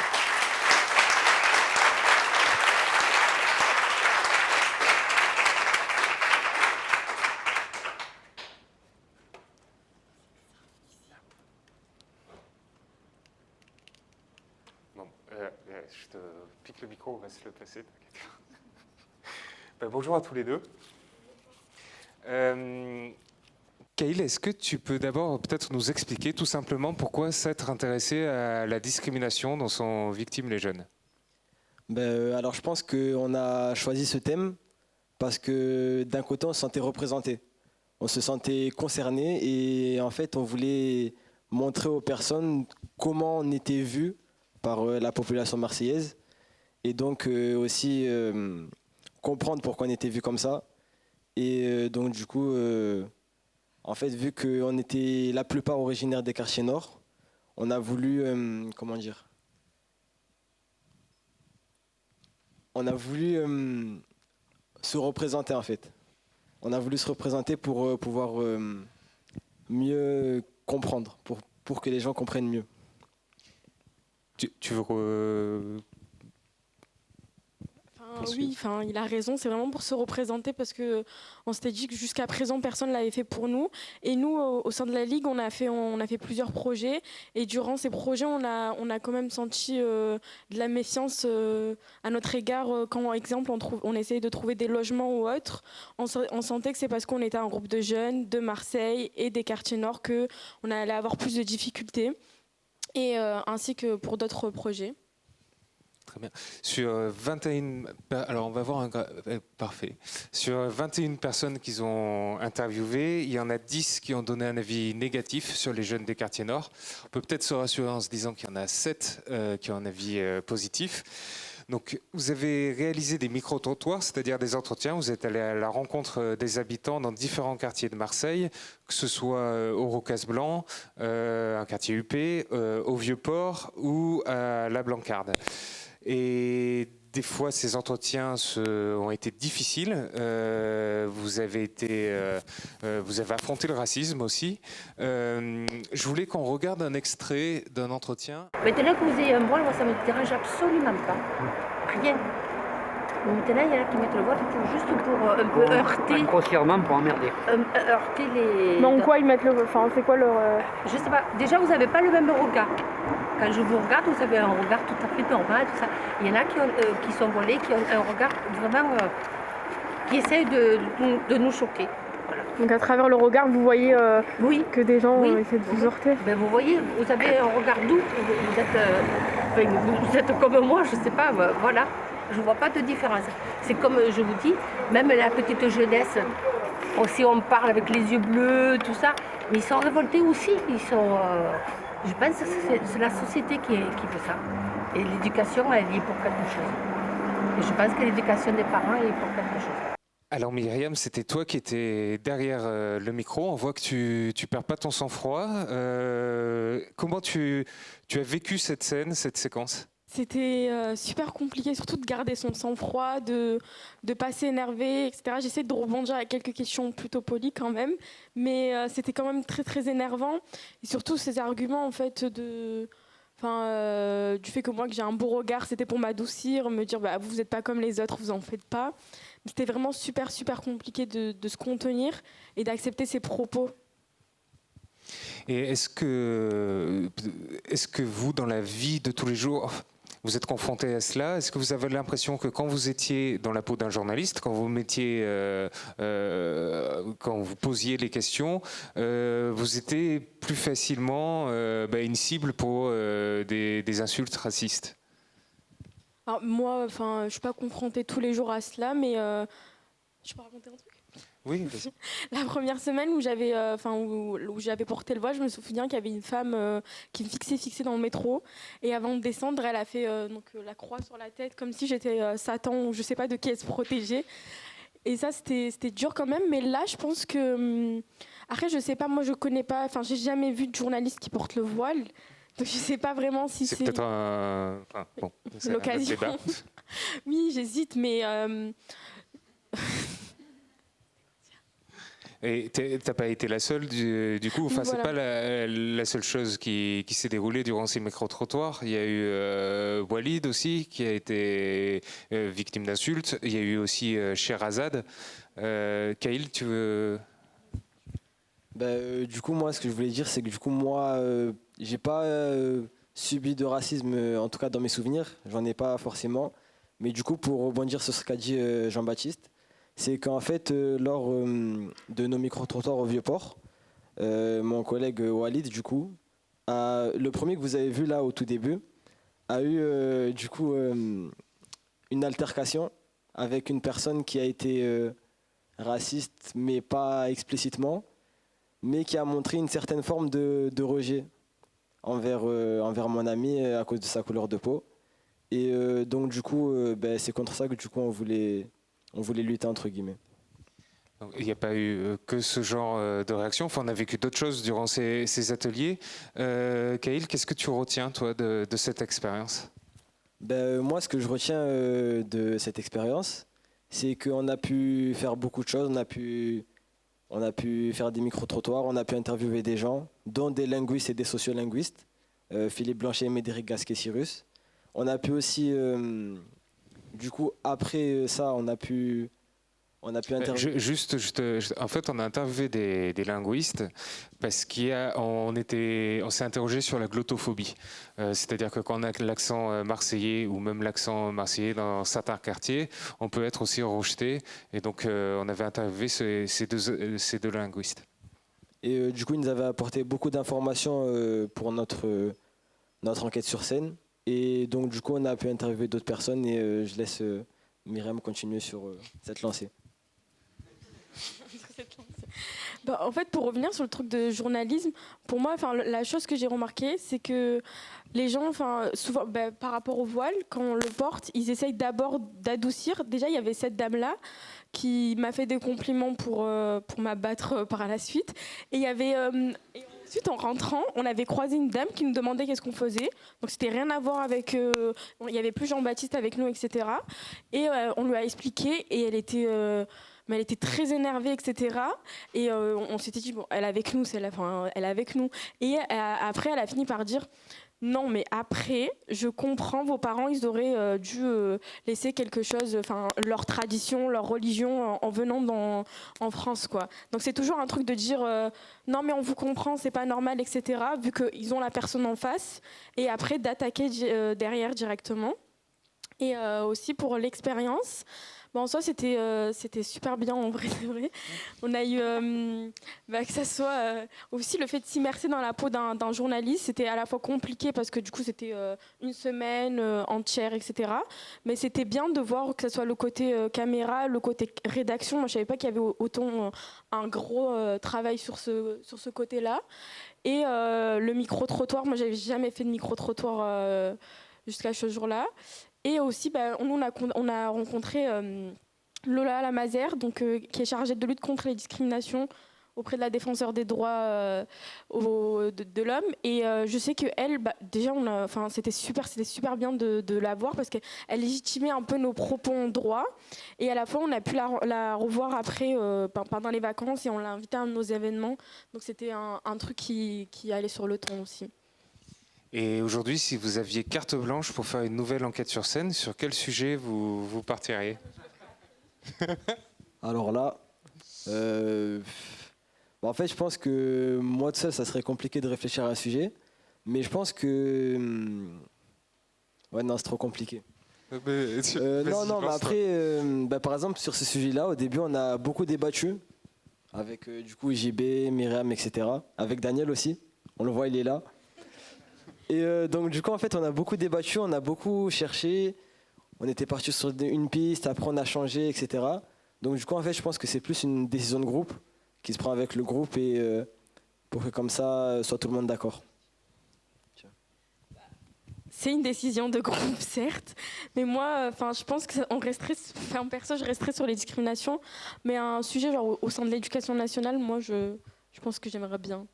Alors, anglons ce sujet, précise-nous. Les discriminations au sein de l'éducation nationale, que ce soit par rapport au genre, par rapport à la religion ou même par rapport à l'handicap, que ça regroupe tout, donc de la part du système et même des profs, parce que des fois il peut y avoir des propos assez choquants quand même. Très bien, je vous remercie. Vous restez là parce que le public va pouvoir dans un instant vous poser des questions. Est-ce que vous pouvez juste vous décaler d'une chaise? Je vous propose d'accueillir une autre personne qui est très importante pour mener ces ateliers d'éducation populaire à l'information. Il s'agit de Nancy Robert, qui est comédienne et metteuse en scène. Et sans elle, il n'y aurait tout simplement pas d'enquête sur scène. Je vous propose d'accueillir Nancy.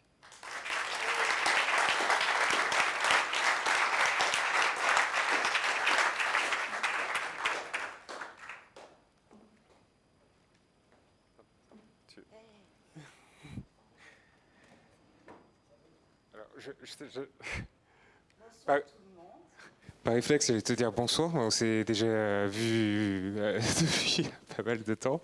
Est-ce que déjà, on a du mal à imaginer le travail de mise en scène qu'il y a derrière une enquête.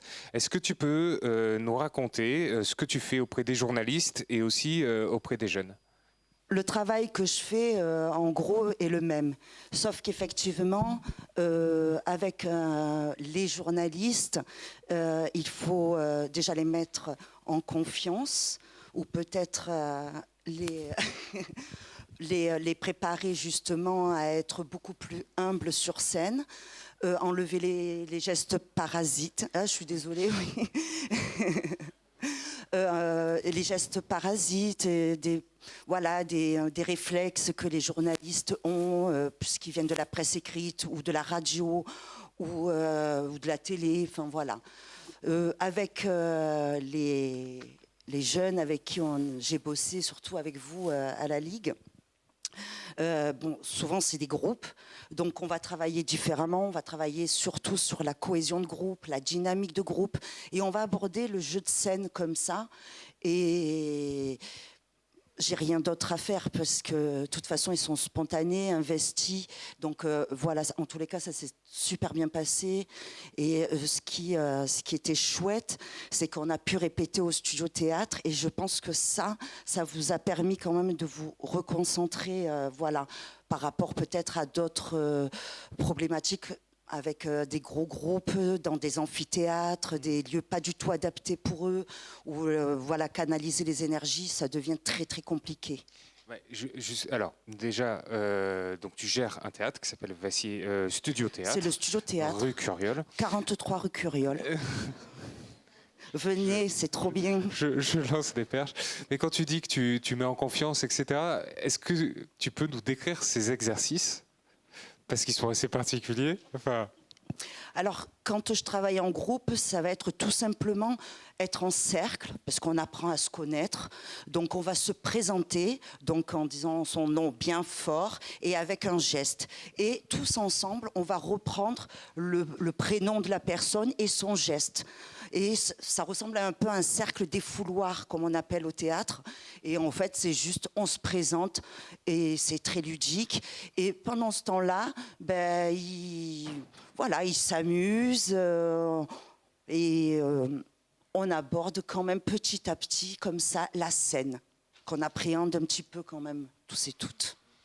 Et est-ce que tu as une anecdote ou un moment qui t'a le plus marqué que d'autres durant ces ateliers ? Un moment, waouh. Oui, il y en a eu beaucoup. Mais après, moi, ça fait longtemps que je donne des cours de théâtre et que je travaille surtout avec les jeunes aussi. Et ce que j'ai aimé, c'est avec vous, c'est pas parce que vous êtes là. C'est juste que j'ai trouvé que vous étiez très pro, quoi, très investi. Vous étiez 10 sur scène. Et à un moment donné, même quand au studio il y avait des absents, vous connaissiez le texte de l'autre, on y va. Et quoi qu'il arrive, on avance et on y va, quoi. On est tous dans le même bateau jusqu'à la fin où on a fait une générale quand même dans un aquarium. On avait chaud, on avait soif, ça criait. Et en fait, on a fait une générale juste avant qu'ils montent sur scène, quoi. Donc voilà, ça c'était les plus beaux moments. Et après, c'est à la fin. Les applaudissements. C'est, voilà. À la fin, quand on a fait le travail tous ensemble, parce que c'est une équipe, hein. Il y a la régie, hein, et bien sûr, il y a là, les journalistes sur scène, mais il y a toute l'équipe derrière. Mais très bien, merci Nancy. Tu restes là quand même. T'es sûr ? Oui, je suis sûr. On va te poser des questions. Si j'arrive à sortir de la chaise. Alors, ces ateliers, ces expériences sont renouvelées cette année avec les collégiens d'ISO, les lycéens de Saint-Charles et, on l'espère, avec de nouveaux jeunes de la Ligue de l'enseignement. Jusqu'à maintenant, on s'adressait à un public restreint, un public choisi, et on voudrait que ces enquêtes sur scène soient vues par le plus de personnes possible. Donc si vous le voulez bien, en mai prochain, je vous donne rendez-vous ici même à la Fabulerie pour assister à une nouvelle enquête sur scène de la Ligue des jeunes de la Ligue de l'enseignement. Et on vous espère nombreux. Merci à vous.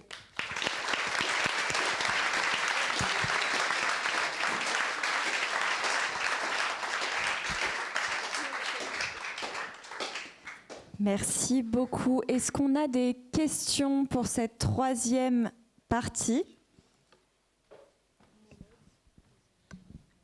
Bonsoir, merci d'être là. C'était une question pour les jeunes. Vous avez commencé en disant que votre démarche était partie du fait que vous ne vous sentiez pas représenté.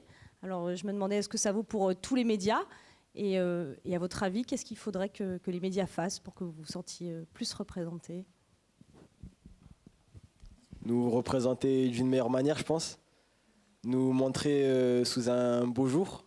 Parce qu'en fait, on nous montre beaucoup sous l'angle de le narcotrafic, la drogue, la violence, etc.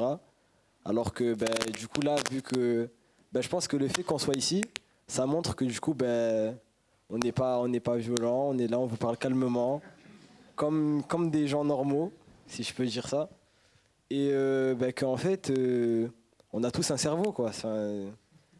Voilà, c'est tout.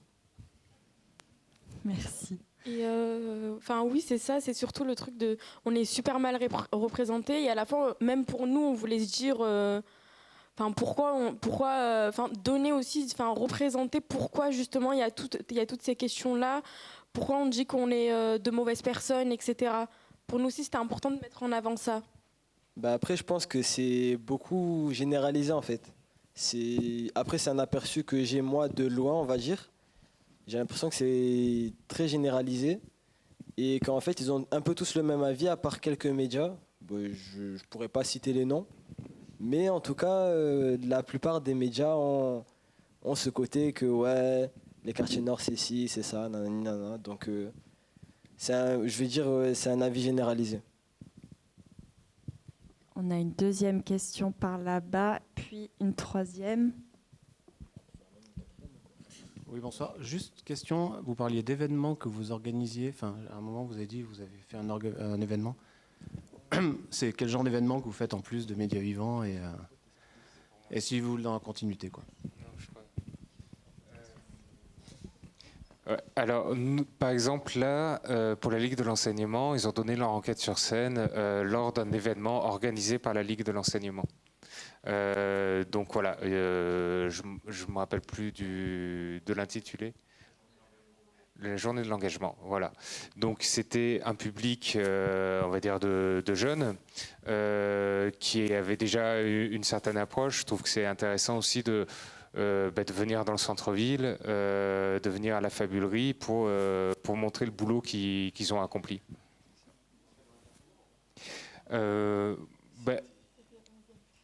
C'était le 11e arrondissement. Ouais. Après, on est allé à Sainte-Marthe aussi faire des enquêtes sur scène, mais ça, c'était en dehors de l'éducation aux médias. On est allé à la bibliothèque départementale et on essaye au maximum, de plus en plus, de sortir à la fois du centre-ville de Marseille, mais même de Marseille dans sa globalité. Notre but, nous, à Médias Vivants, notre but. Oui, c'est un but, c'est un objectif, mais ça, je vais être un peu, on a besoin de financement pour le faire chaque fois. C'est d'aller vers les publics peu ou pas informés, ou qui sont loin des espaces culturels, que ce soit dans les communes rurales ou que ce soit à la périphérie des centres-villes où généralement se concentre la culture. On a une troisième question juste ici. Bonjour. Du coup, moi, je voulais savoir, vous, en tant que jeune qui avez l'air quand même d'être intéressé par le devoir d'information, comment vous vous informez? Est-ce que vous vous informez un peu? Et par quels canaux, quels médias? Qu'est-ce que vous aimez regarder? Ça marche? Oui. Okay. Moi, je pense que c'est beaucoup, sur les réseaux sociaux qu'on s'informe en général. Après, il y a de plus en plus de médias un peu pour les jeunes qui font des vidéos rapides parce qu'on est habitué aux vidéos type TikTok. On ne peut plus regarder de longues vidéos. C'est très très compliqué, mais je pense que c'est vraiment sur les réseaux sociaux. Après, il y a d'autres... moi, je sais qu'au lycée, on nous encourage énormément à lire Le Monde, en disant que c'est un journal assez neutre, mais je ne sais pas. Mais en tout cas, c'est sur les réseaux qu'on s'informe le plus. Après, en fait, pour moi, je prenais pas la parole parce que je m'informe pas beaucoup, on va dire. Je regarde les infos quand mes parents ils mettent la télé. Enfin, voilà, quoi. Après, comme Myriam m'a dit, je regarde parfois des vidéos type Brut, Combini, Hugo Décrypte. Ça m'aide beaucoup. Enfin, ça m'aide. Et non, du coup, moi, je suis pas quelqu'un qui m'informe beaucoup, mais qui m'informe sur ce qui m'intéresse. Je vais pas aller m'informer sur un truc qui m'intéresse pas, même si parfois ça me concerne. Je préfère ne pas m'intéresser et voir si ça me concerne encore plus. Alors, sachez que Média Vivant est sur tous les réseaux sociaux, j'en profite. Est-ce que nous avons une autre question ? Bonsoir, merci d'être présent et de nous expliquer tout ça. Moi, j'avais juste une question. Comment est-ce que vous vous rencontrez entre la Ligue, les jeunes ? C'est via les lycées, c'est via d'autres associations. Comment est-ce que vous êtes rencontrés ? Alors, du coup, en fait, on fait tous partie de la Ligue de l'enseignement. Et en fait, la Ligue de l'enseignement, ils ont fait un dispositif, du coup, en 3e, où c'est réunir des jeunes de collège REP+ dans Marseille et qui font réunir, entre guillemets, les élèves méritants, les élèves, on va dire les élèves méritants. Et ensuite, en fait, ils les réunissent dans ce qu'on appelle le Tour de France républicain. Donc, le Tour de France républicain, c'est quoi ? C'est un séjour d'une semaine où on va aller à Paris et à Strasbourg dans les institutions publiques. Donc, du coup, les institutions politiques, pardon. Donc, du coup, par exemple, à Strasbourg, on est allé au Parlement européen. À Paris, on est parti dans les locaux du Monde. Ils ont fait aussi les locaux d'Arte cette année. Ils ont fait encore beaucoup d'institutions publiques. Et donc, du coup, par la suite de ça, certains parmi nous, par exemple, elle a fait le Tour de France républicain 2022. Du coup, moi, j'ai fait le 2023. Et donc, du coup, par ça, en fait, on s'est dit, pourquoi pas se retrouver... Enfin, plutôt, ils nous ont proposé un séjour. Donc, un séjour de 5 jours, si je ne me trompe pas. De 5 jours où, en fait, on se retrouve et on travaille sur plusieurs thèmes. Et ensuite, encore... C'est là où vient le moment où, en fait, on est parti à la Ligue parce qu'ils nous ont dit samedi, il y a une réunion, venez. Et donc, du coup, on est parti. Donc, donc, du coup, on est parti. Et après, ils nous ont présenté. On a accroché. Et après, maintenant, tous les samedis, j'y vais. Tous les samedis. Là, récemment, on a fait un Erasmus. Après, ça, c'est un détail. Mais on a fait un Erasmus à Berlin. Et voilà, je pense que j'ai fait un peu le tour. Si vous voulez plus, après... Juste pour... à Média Vivant, on a l'habitude d'aller dans des classes où des fois, il y a des élèves moins motivés que d'autres. Là, il y en avait pour certains, ils faisaient 1 heure de trajet pour venir un mercredi, un samedi ou pendant les vacances pour faire ces ateliers d'éducation aux médias. Et en plus, c'est du boulot. Enfin, je veux dire, on n'est pas là pour chiller ou voilà. Ils bossent vraiment. Et de voir cet investissement, de voir ces jeunes qui se bougent, qui vont prendre le tram, plusieurs trams, après marcher à pied pour faire ces ateliers, moi, je trouvais ça vraiment génial. Voilà. Et il y a une motivation de leur part qui était extraordinaire. Une dernière question. Merci. Du coup, moi, j'ai une question pour toi, Myriam. Un petit coup de pub au passage aussi. Faut arrêter les coups de pub. Myriam est en train d'écrire son livre. Elle a écrit son livre, excusez-moi. Et du coup, dans ton livre, je voulais savoir, je te fais une belle passe dé là, si tu traites ou tu as traité de situations de discrimination. Vous pouvez la retrouver dans une précédente enquête de Média Vivant sur 50 ans de féminisme à Marseille, dans lequel on parle de ce moment où elle s'apprête à écrire ce bouquin Chose faite chez Hors d'atteinte, la maison d'édition indépendante. Donc oui, j'ai écrit un livre. Il sortira le 21 mars chez les éditions Hors d'atteinte.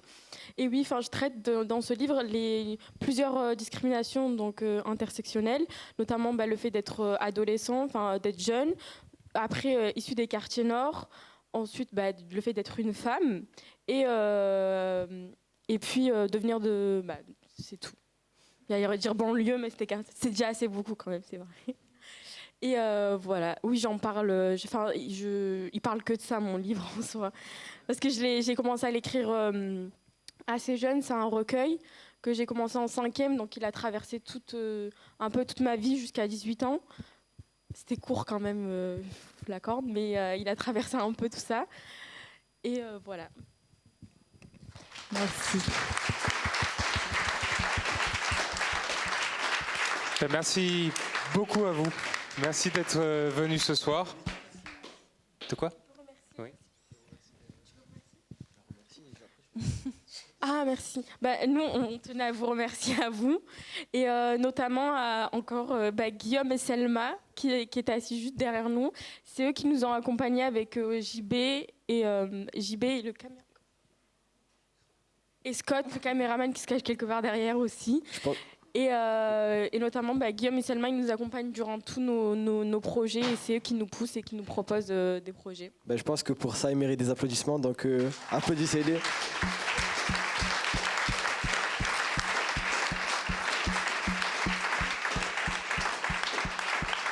C'est bon.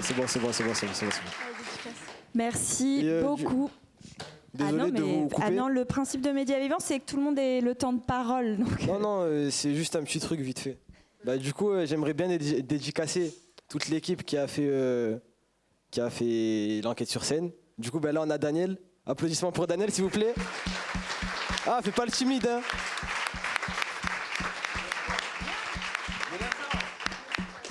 Enfin bon, bref, il est timide un peu. Mais du coup, toute l'équipe de l'enquête sur scène, Dané, Walid, Moha, qui est encore Sherazade, bien sûr, Shainez, qui est encore Chakridine. Oui, j'ai déjà dit. Et du coup, tous ceux qui se cachent derrière, pas ici, mais genre dans ma tête, si vous avez compris. Et du coup, tous ceux qui nous ont aidés à faire cette enquête sur scène. Et du coup, je les remercie et je pense qu'ils nous regardent. Je sais pas à quelle caméra, mais voilà. Et merci à vous. Applaudissements pour vous.